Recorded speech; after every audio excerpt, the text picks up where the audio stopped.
Thank you very much, Mr Speaker. When the Prime Minister delivered his opening statement to Parliament this year, two things struck me.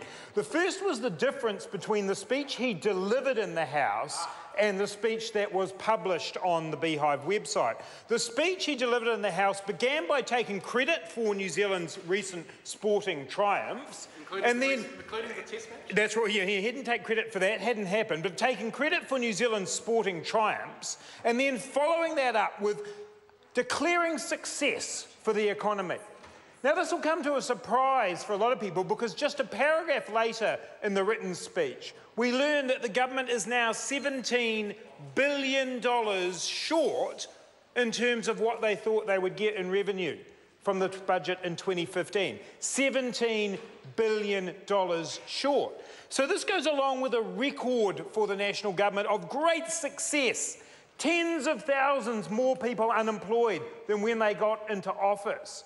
Wage rates rising slower than inflation over the next 2 to 3 years. $60 billion more debt than when they got into office. Plummeting commodity prices that they have failed to react to. And we learned today 3 years likely of below break even for farmers around New Zealand. But it's all success, apparently, Mr Speaker. But actually, we can debate the numbers. We can argue whether or not the numbers of growth rates are zero in terms of per capita, which they are, or whether or not we can claim credit for things that we've had nothing to do with if we're the government. But what is success in our economy? Is success in our economy the chance for every New Zealander to achieve their dreams, to achieve the Kiwi dream of a decent job, a home, a warm, dry, safe home to live in, time with your family, a safe community? Has every New Zealander got the right to that Kiwi dream, Mr Speaker? Is that what the economy's for? Or is the economy just a set of numbers that the Prime Minister can get up and crow about? Is it success in New Zealand when we learn the fate of Anna from a recent Radio New Zealand Insight documentary? And Mr Speaker, I am going to quote at some length from this. This is what she said. Anna is repacking her car. Between the children's car seats are small piles of clothes and a few carefully selected toys. She pulls a white rabbit onesie from under a small foam mattress and refolds it before opening a compartment and explaining how she stores food. I can keep in there things that will keep cool. I've got little chili bags. We try not to have too much fresh food on us. We just buy fresh fruit. A few weeks ago, Anna and her 3 children, aged between 6 and 13, were evicted from their North Shore home. They now switch between couch surfing at friends' houses and sleeping in the car, usually in a public area that's got a little bit of privacy but also lighting. So the other day we parked up in the next car park to McDonald's so that there was a 24-hour toilet, as well as we were parked under the trees so it had a bit of darkness. There's a lot of light there, but it also enables sleep and security.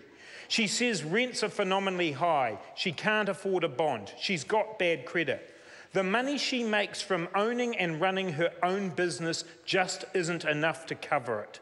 She says she's phoned around emergency housing providers, but they are all full. And this is what Anna says. You end up being on the lower end of the scale as far as trying to improve your situation. Yeah, I didn't realise how bad it was actually in New Zealand until I ended up in that situation myself. That's happening in New Zealand today. Thousands of people are homeless. There are children sleeping in cars. Is that a successful economy? Is that what the National Party thinks marks us out as a success? That the Prime Minister can stand up in this House and crow about the success of the New Zealand cricket team? There are people living in cars. The economy's not the end in itself, Ms Goodhue.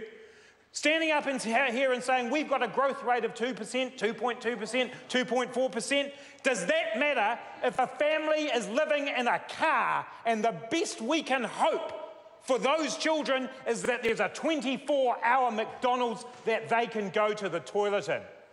It's a disgrace, Mr Speaker, and it's time that the national government got up and started explaining to New Zealanders why it is that success is only possible in New Zealand for some people. It's only possible for the 1% under National's vision for the future. Every New Zealander deserves the right to dream of a better tomorrow. They deserve the right to be able to fulfil their version of the Kiwi dream. Anna deserves to be able to live in a warm, dry, safe home. Her children deserve to grow up knowing that they have the same opportunities as every other New Zealander, and right now, today, in this country, they don't. There are 305,000 children in New Zealand growing up in poverty. That is not a successful economy. We have the lowest home ownership rate in New Zealand in 60 years. That is not a successful economy. If the end of the road for the National Party are some figures on a sheet or some numbers that they can manipulate to make themselves feel better, then that's not good enough for New Zealanders. And so the government says we've got billions of dollars squirreled away so that we can offer tax cuts in the 2017 election. That's not good enough, Mr. Speaker.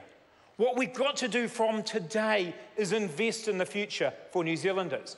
And that's why I am quite pleased and very happy to make the debate that we have about the future of this economy, the future of this country, to be about what it delivers for all New Zealanders. We are a prosperous nation. There's actually no doubt about that. What we need to do is ensure that there is shared prosperity, that everybody gets the chance to live their Kiwi dream. And right now, under this government, that is being denied. The economy is not a person, Mr. Speaker. We're not going to hurt its feelings if we do things that the national government don't like. The point of the economy is to deliver the society that New Zealanders want, to deliver the opportunities to every single New Zealander. So the national government wants tax cuts. They want tax cuts which on their record will end up favouring the most wealthy in New Zealand, because that's what happened in 2010. Well, on this side of the House, we say, by all means, you go ahead and offer those tax cuts, National. What we're going to offer is a program about investing in our future. And the first element of that program that the Labor Party has announced this year, Mr. Speaker, is to offer 3 years free post-high school training and education. The world's changing. In the first Labor government, Peter Fraser and Clarence Beebe came to New Zealanders with the idea that secondary school education should be universal. They said that in order for people to be able to achieve their potential, they needed the right to a free education to the extent of their abilities. It was about saying everybody needs that, because that will be the route to being a productive member of society, to contributing to the growth of New Zealand. Well, in the 21st century, Mr. Speaker, that now extends beyond high school. We need every New Zealander having a plan at the end of high school to go on and learn and study and train. That's how we'll get the economy growing. It's by recognising that the future of work has changed, and on this side of the House we get that. So the Prime Minister stands up in his speech and decides to laugh about the fact that I went to a conference in Paris about the future of work. Well, I wonder if he's laughing at the 30 or 40 ministers from around the world who were at the same conference. Or is he laughing at his friends in the World Economic Forum who devoted their whole forum in Davos to how we manage this change in the future of work? Work matters to New Zealanders. It gives them income, but more than that, it gives dignity. It provides coherence in our communities. We want every New Zealander in the future to have decent work, decent pay, and be able to contribute to New Zealand society. Our vision on this side of the House is for an economy where we build wealth from the ground up, where we offer those opportunities for everybody to get education and training, not just the privileged few that the National Party would have you believe this economy is about.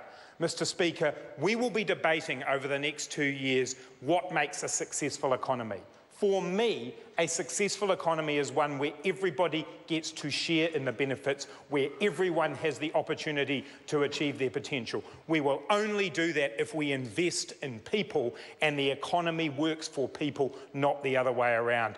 This party on this side of the House has a vision for the future of New Zealand that includes everybody and that grows a prosperous economy from which we all benefit.